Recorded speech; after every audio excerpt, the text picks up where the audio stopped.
Welcome to this week's edition of Leading with Confidence. My name is Confidence, and I'm your host. My name is Confidence, and I'm your host. This program is proudly powered by the William Silme Foundation, and the foundation's mission is enabling education in Africa.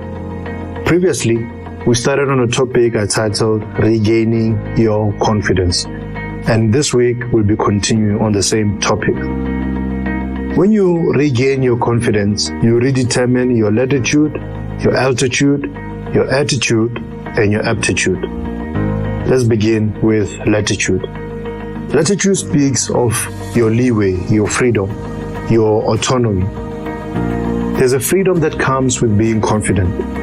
It means you're no longer asking for permission to be yourself, to do your thing. Your confidence gives you firm footing so that you're able to steadily stand your ground. Lack of confidence limits your latitude.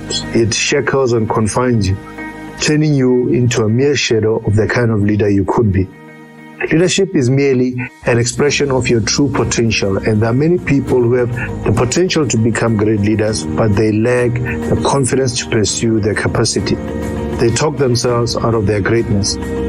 Leaders with good latitude are able to free others and express themselves because they will model such freedom. So by regaining your confidence, you regain the freedom to become the best you that you possibly can be. Number 2 is altitude. Altitude speaks of the heights that one can reach. It speaks of promotion and elevation. When a leader regains their confidence, they connect better with people because they're able to better express themselves and communicate. This makes them more likable and more relatable to others. A lack of confidence limits the heights to which you can soar to as a leader. We stated previously that confident leaders raise other leaders, but in order to lift others, you must be at a lifted place yourself. Not in a lofty, arrogant manner, but in a manner that exemplifies and exudes confidence. This begins within yourself.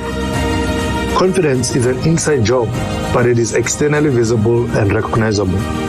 A leader's internal altitude determines their external altitude. If you aren't convinced internally, you won't be convincing externally. So, what is your dream altitude? What mountain do you dream of ascending, conquering, and planting your flag at its summit? Let confidence be an essential component of your climbing gear, and it helps you navigate the terrain and climate as you ascend. Number 3 is attitude. Attitude speaks of a mental disposition that affects the way you behave. If your mental disposition is positive, you will behave accordingly. Confidence reveals itself in an attitude that expresses your positive mental disposition. If you are confident, it makes your attitude attractive and inviting. Leaders who lack confidence tend to have negative attitudes. They feel negatively about themselves or their lives, and their behavior communicates that. A stinky attitude reveals rotten self-beliefs. When you assess your current attitude, would you say that it's positive or negative? Be honest with yourself. Do your words and actions inspire those around you to adopt brighter perspectives, or do they discourage them and make their lights a little bit dimmer? Remember that oil flows from the top, and so if you as a leader have a negative attitude, your whole team will most likely exhibit a negative attitude as well. You owe it not just to yourself, but to those you lead to regain your confidence and begin exhibiting a positive attitude. Number 4 is aptitude. Aptitude speaks of ability, skill, talent, capacity. But for me, the most apt description of aptitude is competence. Competence is having the ability to perform a task well. A competent lawyer, for example, is knowledgeable in the law and is able to apply the law and articulate it in order to assist his or her clients in a court of law. Competence plays a major role in developing a leader's confidence. Such a lawyer, for instance, will be able to boldly stand and represent their client with excellence simply because they know what they're doing and they know what they're talking about. They are competent, therefore they are confident. However, if you have not yet reached a point of competence in what you're doing, do not let that diminish your confidence. By remaining confident as you pursue competence, you'll be able to reach that competence much easier. Competence buys you the confidence of those you lead, and it also builds up your confidence in yourself. It was the author Peter Trazame who said, open quote, "Pride in office without competence is as much a sin as competence without confidence," close quote. Competent doesn't mean being good in everything.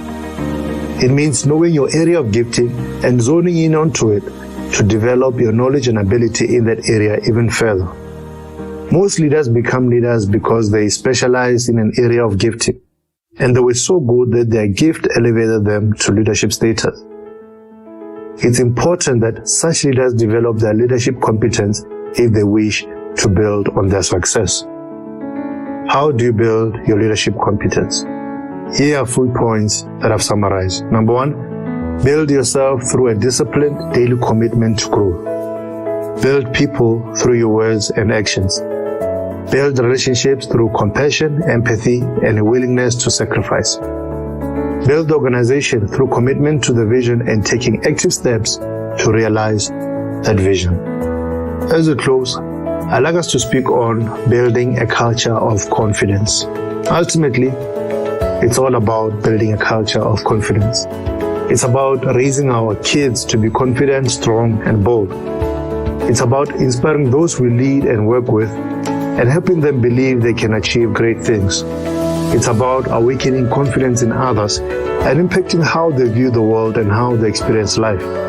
It's about holding on to faith, believing in God and in what He has deposited within us. It's about building people who in turn can build their families, their communities, their organizations, their economies, their countries, and indeed their world.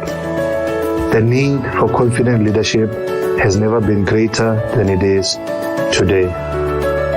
Well, we've come to the end of this week's episode. Thank you so much for tuning in. Cheers.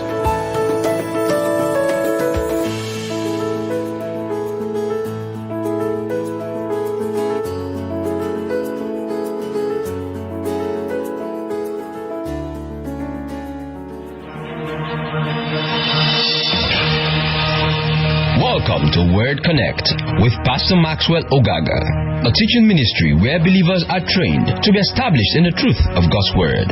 For more information and free downloads, please visit www.thepastormax.ng. It's a one-plate campaign, so people